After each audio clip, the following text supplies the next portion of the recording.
Nu, žiūrėkit, hebra, turim A5 naujam kėbulę, pakomentuokit, štai tokį darbą padarėm. Tai kai visada originaliai pas mus buvo tik vos šviečiantis baltas apšvietimas, tai kaip žinom, va čia juostelė turėjo būti, jinai irgi vos buvo šviečianti.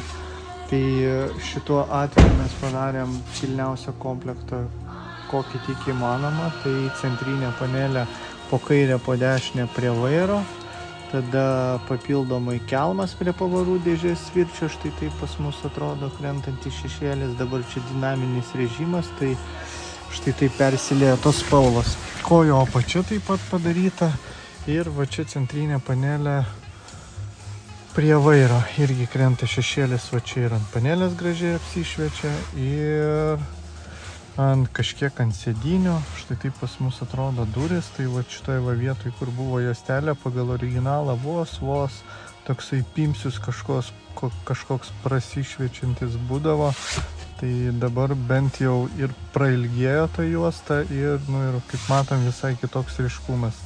Taip pat rankenas irgi diodai pakeisti ir papildomai padarytos durų kišenės, tai štai taip atrodo. Taip pat pas klientą čia apsišviesdavo cup holderiai, bet cup holderiai irgi būdavo tik vienos spalvos, tai jie buvo balti, tokie, bet ir tai ryškumas buvo blankesnis.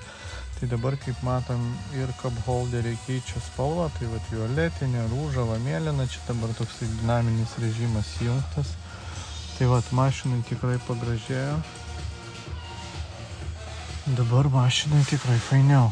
Tai štai tokį rezultatą turim, pakomentuokit, kam užtenka salono apšvietimo originalaus, vien baltos spalvos, vos šviečiančios, ar visgi fainiau susimontuoti štai tokį dalyką savo ir žymiai pabrangint savo mašiną.